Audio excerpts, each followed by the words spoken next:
সুপ্রিয় শিক্ষার্থীরা, ইকো পাঠশালা আইন কলেজের অনলাইন ক্লাসে তোমাদের স্বাগত। আজকে আমাদের বাংলা দ্বিতীয় পত্র অর্থাৎ বাংলা ব্যাকরণের আমরা দ্বিতীয় ক্লাস, যদিও ক্লাস আমাদের লেকচার ইতিপূর্বে বাংলা প্রথমেরও হয়েছে, তো বাংলা দ্বিতীয়র আমরা গত ক্লাস পর্যন্ত আমরা যে আলোচনা করেছি তার শেষ থেকে আমরা শুরু করছি। অর্থাৎ আজকের যে আলোচ্য বিষয় সেটি হলো আমাদের সাধু ও চলিত ভাষারীতি এবং সাধু ও চলিত ভাষারীতির পার্থক্য। তো ক্লাসের সময় আমরা অবশ্যই ক্লাসে মনোযোগী হব এবং সবাই ক্লাসগুলো খুব ভালোভাবে দেখব। তো আমরা দেখতে পাচ্ছি বলি যে সাধু ও চলিত রীতির পার্থক্য। তো এই সাধু ও চলিত রীতি পৃথিবীর প্রত্যেকটি ভাষায় বলে রাখা দরকার যে পৃথিবীর প্রত্যেকটি ভাষা তার নিজস্ব বিভিন্ন রূপ আছে। আমরা জানি যে পৃথিবীর প্রত্যেকটি ভাষার মৌলিক বা প্রধানত দুটি রূপ থাকে। আমরা একটি মৌখিক রূপ বলছি আর একটি লৈখিক বা লেখ্যরীতি বলছি। আমাদের বাংলা ভাষারও আমাদের দুটি রূপ রয়েছে, একটি মৌখিক আর একটি লৈখিক বা লিখিত রূপ। তো আমরা আমাদের বাংলা ভাষার এই রূপগুলো, এই রূপের আমাদের একটি বড় সৌন্দর্য, ভাষা ও সাহিত্যের একটি বড় সৌন্দর্য হচ্ছে ভাষার বিভিন্ন রূপ। তো আমরা আজকে আমাদের বাংলা ভাষার যে দুটি রূপ রয়েছে এই দুটি রূপের আমরা একটু আলোচনা করি। যে একটি মৌখিক রূপ, মৌখিক রূপের আবার দুটি রূপ রয়েছে। আমরা সচরাচর সারা বাংলাদেশে বিভিন্ন অঞ্চলের মানুষ বিভিন্নভাবে কথা বলে থাকি। এক অঞ্চলের মানুষের ভাষা আরেক অঞ্চলে সহজবোধ্য নাও হতে পারে, একটু দুর্বোধ্য হতে পারে, অথবা এটি আমাদের কাছে একটু আলাদা বা ভিন্ন মনে হতে পারে। তো এই যে ভাষার বৈশিষ্ট্য, অর্থাৎ এগুলো ভাষা আমরা যখন অঞ্চলভেদে ভাষার পার্থক্যটা নির্ণয় করি, ওই ভাষাটিকে আমরা বলছি আঞ্চলিক ভাষা। অর্থাৎ আমরা পারিবারিকভাবে যে ভাষায় কথা বলছি সেটি আঞ্চলিক ভাষা। আবার যে ভাষা বাংলাদেশের প্রত্যেকটি অঞ্চলে এমনভাবে বাংলা ভাষায় আমরা কথা বলি যে ভাষা সকলের কাছে অর্থাৎ সর্বজন স্বীকৃত এবং সকলে যে ভাষার বুঝতে পারে, যে ভাষা কথা বললে আমরা বাংলাদেশের বা বাঙালি প্রত্যেকটি বাঙালি আমরা বুঝতে পারি, আমরা সে ভাষা বলছি। এটিকে যে ভাষা চলছে, যে ভাষা সকলের কাছে চলছে, সেটি চলিত ভাষা। আর চলিত ভাষার একটু উঁচু স্তর, একটু মান স্তর, একটু মার্জিত, একটু আরও ভালো যে ভাষায় আমরা কথা বলছি, যে ভাষা আমরা বই পুস্তকে দেখি, সেই ভাষা হলো প্রমিত ভাষা। তো আমরা কথা না বাড়িয়ে বাংলা ভাষার যে দুটি রূপ, আমরা সেই রূপ দুটি আলোচনা করি। যে আমরা আমাদের বাংলা ভাষা, প্রথমে আমরা আমাদের বাংলা ভাষার রূপ দেখি। যে প্রথমে হলো বাংলা ভাষা। তো এই বাংলা ভাষার আমরা কি পাচ্ছি? এই বাংলা ভাষার দুটি রূপ পেয়েছি। প্রথমে একটি মৌখিক রূপ, এরপরে একটি হলো লৈখিক। লৈখিক মানে লিখিত, লিখিত। তাহলে আমরা ভাষার দুটি অংশ পাই, একটি হলো মৌখিক আর একটি লৈখিক। তো এই মৌখিক অংশটা আমরা আবার এইটাকে দুই ভাগে ভাগ করতে পারি। মৌখিকটাকে একটি হলো আমাদের আঞ্চলিক, একটি আঞ্চলিক, আর একটি আবার প্রমিত। ঠিক আছে। আবার লৈখিক রূপ আমরা এখানে দুই ভাগে পেয়ে থাকি, একটি সাধু রূপ আর একটি চলিত রূপ। তাহলে আমরা পেলাম যে ভাষার যে দুটি রূপ রয়েছে, একটি আমাদের মৌখিক রূপ আর একটি লৈখিক বা লিখিত রূপ। এই ক্ষেত্রে আমরা এই মৌখিক রূপটা আবার দুই প্রকারে দেখতে পাচ্ছি, একটি আঞ্চলিক আর একটি প্রমিত। লৈখিকটা আমরা দুটি প্রকার দেখছি, একটি সাধু আর একটি চলিত। তা আমাদের আজকের বিষয় হলো এই সাধু এবং চলিত রীতির বৈশিষ্ট্য এবং পার্থক্য। তো সুপ্রিয় শিক্ষার্থীরা, তোমরা বুঝতে পারছো যে পৃথিবীর এই রূপটি বাংলা ভাষা সহ পৃথিবীর যে কোনো ভাষার দুটি রূপ থাকে, একটি মৌখিক, একটি লৈখিক বা লিখিত। এই মৌখিকের দুটি, একটি আঞ্চলিক আর একটি প্রমিত। মনে রাখা দরকার যে আঞ্চলিক ভাষার আরেক নাম কিন্তু উপভাষা, অর্থাৎ এইটাকে আমরা আঞ্চলিক বা উপভাষা বলে থাকি। তাহলে এটা আমরা লিখে রাখি যে উপভাষা, ঠিক আছে। তাহলে এটি উপভাষা বা আঞ্চলিক ভাষা। আর একটি সাধু আর একটি চলিত আমরা পেলাম লৌকিক বা লিখিত ভাষার দুটি গুণ। প্রমিত ভাষার আরেকটি নাম রয়েছে, এটাকে অনেকে আমরা মান ভাষা বলে থাকি, প্রমিত বা মান। আশা করি তোমরা বুঝতে পারছো, এগুলো মনে রাখতে হবে। বাংলা ভাষা মৌখিক, লৈখিক বা লিখিত। মৌখিক রূপ দুটি উপভাষা বা আঞ্চলিক ভাষা, 2 নম্বরে কি পেলাম প্রমিত বা মান ভাষা বা মান রীতি ইত্যাদি।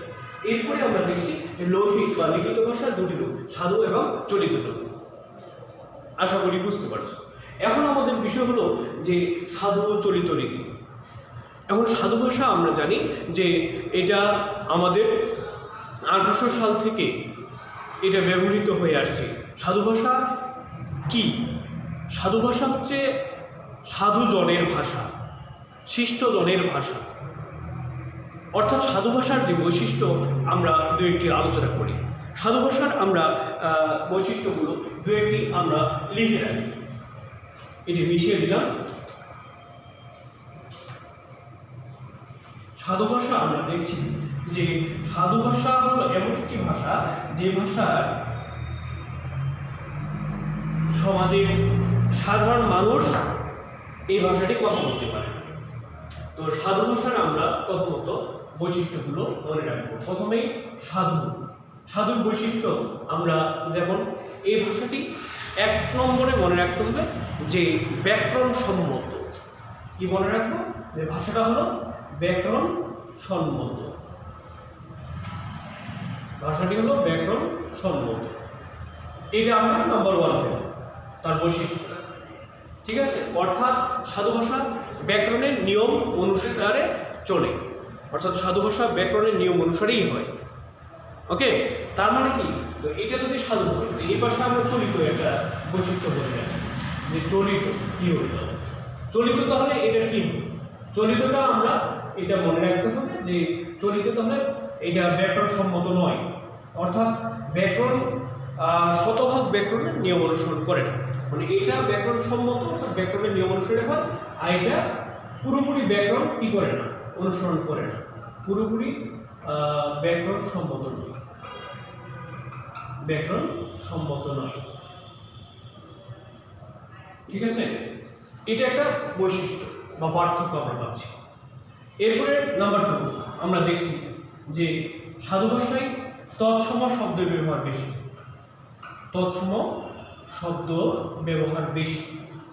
অপরদিকে আমরা দেখি যে চলিত ভাষায়, ঠিক আছে, চলিত ভাষায় আমরা এটা মিশিয়ে দিই তাহলে বিষয়টা পরিষ্কার দেখাবে যে সাধু চলিত এগুলো বৈশিষ্ট্য এবং পার্থক্য এটা জিনিস। এগুলো হচ্ছে তোমার বৈশিষ্ট্য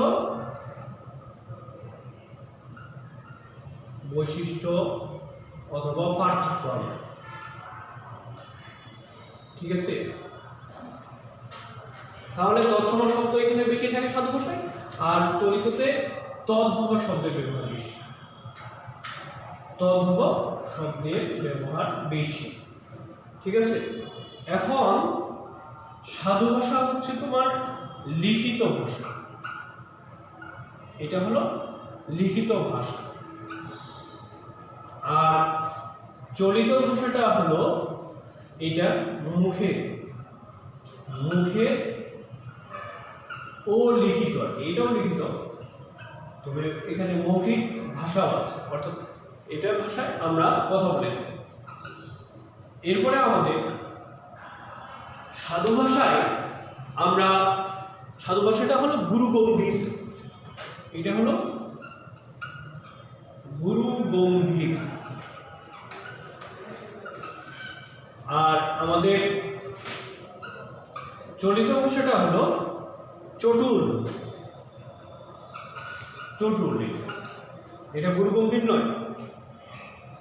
সাধু ভাষার শব্দগুলো আমাদের দুর্বোধ্য, ঠিক আছে, সাধু ভাষার শব্দ হলো দুর্বোধ্য, আর চলিত ভাষার শব্দ হলো সহজ। ঠিক আছে, চলিত ভাষার শব্দ সহজ। এছাড়াও আমাদের সাধু ভাষায় সর্বনাম ও ক্রিয়াপদের পূর্ণ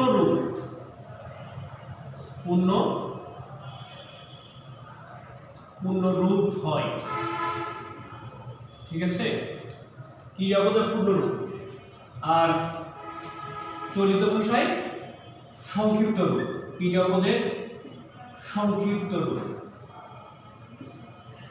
অর্থাৎ সাধু ভাষায় সর্বনাম ও ক্রিয়াপদের পূর্ণরূপ, যেমন তাহারা, ওয়াহারা, যাহারা। ঠিক আছে, তো এখানে আমরা যেমন উদাহরণ ব্যবহার করি তাহারা, তারপরে ওয়াহারা, তারপর কি এই জায়গায় আমরা দেখি যে চলিততে আবার তাহারা হয়ে গেছে তারা, ওয়াহারা হয়েছে ওরা। ঠিক আছে, আর তাহলে কি হবে, যাহারা হবে যারা।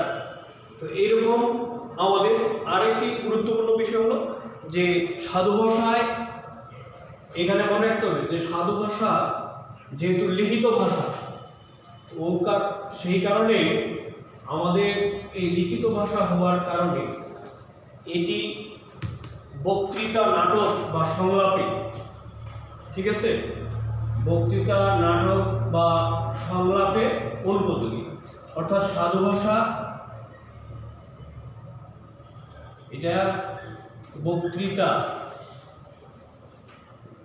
নাটক ও সংলাপে অনুপযোগী।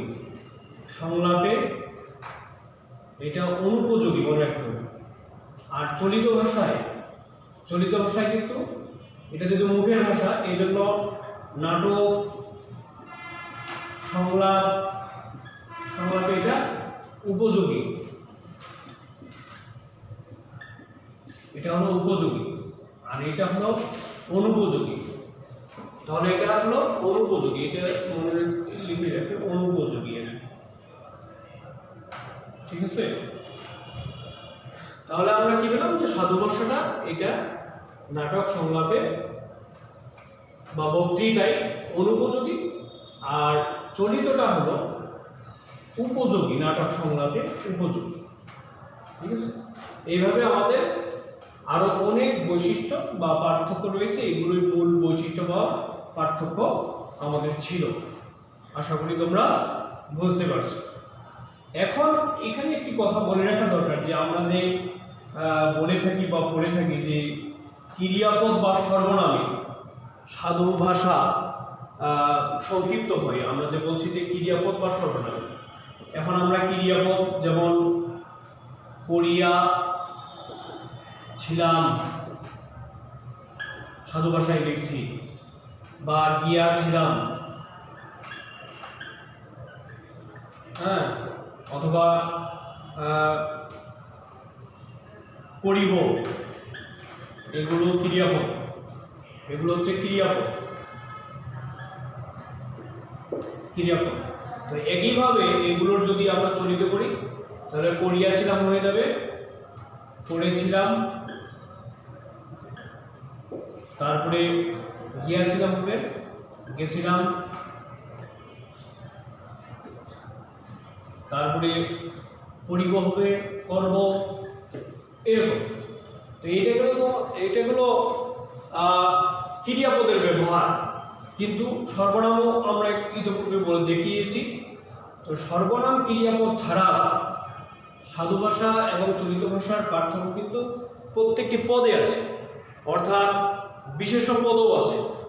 যেমন বিশেষ্য পদের যদি আমরা উদাহরণ ব্যবহার করি, যে বিশেষ্য পদ এখানে আমি দেখাই, বিশেষ্য পদে যেমন আমাদের মস্তক আমরা বলি, আর এখানে চরিত্রতে কি হবে, এটা মাথা, তাহলে কি হলো সর্বনাম ক্রিয়াপদ বাদক কিন্তু সাধু চরিত্র উভয় জায়গায় রয়েছে, এইটা মাথায় রাখতে হবে।